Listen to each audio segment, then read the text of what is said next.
Andrew Scott has always been a fantastic actor. He first broke through with his role as Jim Moriarty in BBC's Sherlock, and love or hate his depiction, it's undeniable that he took huge swings with the character, and continued to build out his resume with his fantastic portrayal of the priest in Fleabag, and even made the most out of his one-scene appearance in Sam Mendes' 1917. Yet despite finding tremendous success in supporting roles, he was yet to be given a lead role where he is able to use his talents to carry the audience through a story, particularly on the big screen. Then comes All of Us Strangers, a movie about Adam, a screenwriter played by Scott, and his relationship with his neighbour Harry, played by Paul Mescal. As their romantic relationship continues to develop, Scott returns to his childhood home, where he discovers his long-deceased parents still alive, with both of them seemingly not a day older than when he last saw them decades ago. I heard this movie got a lot of awards buzz and acclaim, and with the movie only recently releasing in Australia, I just got a chance to see it, and I think it almost lives up to the hype and excellent reviews surrounding it. Almost.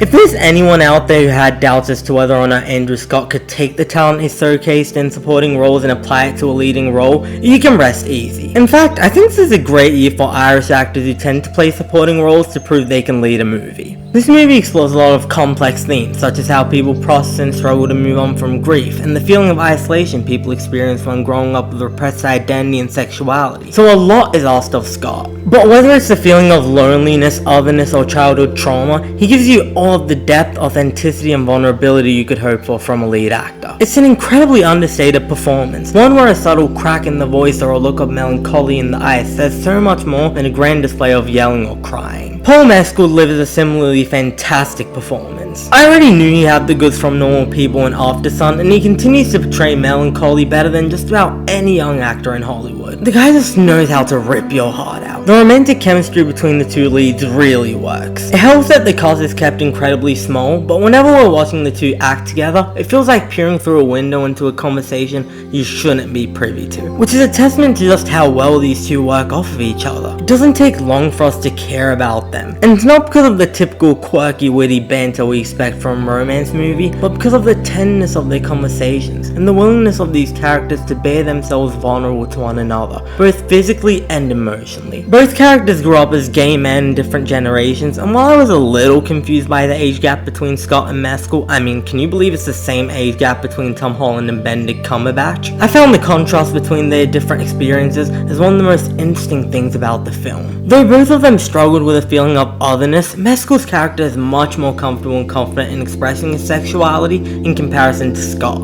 A big vessel for exploring this is through Adam's interaction with his parents, played to perfection by Jamie Bell and Claire Foy. The two are aware that they're ghosts of another time, and the moments in which they interact with their son and are surprised to learn how different things are for gay people today are fascinating, and a somewhat hopeful sign of progress. Thanks to Bell and Foy's performance, the parents are portrayed as incredibly flawed characters, but are undeniably well-meaning for the most part. Although I knew this movie would feature ghosts as a story device, I didn't go in expecting a horror movie. That said, this movie is surprisingly more haunting than like 95% of horror movies hitting theaters nowadays. There's an eerie atmosphere throughout the whole film. Some of the images are genuinely unsettling, and the movie has a somber quality to it that captures the feeling of depression and isolation more effectively than anything I've seen in a while. The phenomenal original score contributes to this vibe. It's present enough to create a palpable atmosphere of sadness, but quiet enough for that same atmosphere to feel genuinely empty. Before I even went into this movie, I had a prediction for something that would happen at the end of the film, and surprise surprise, it ended up happening. I won't say what it is out of fear of spoiling it for anyone who hasn't seen it, but let's just say that the ending of this movie is disappointingly predictable. And at worst, it arguably undercuts some of what the movie was establishing before. On top of that, the movie could have done a far better job of establishing and introducing the ghost element into the story. Because if I hadn't read the synopsis before I watched the film, I think I would have been confused. Like, who even are these people? Is this in his head? Like, is he just imagining what it would be like to see his parents again? Or is he actually seeing ghosts? But look,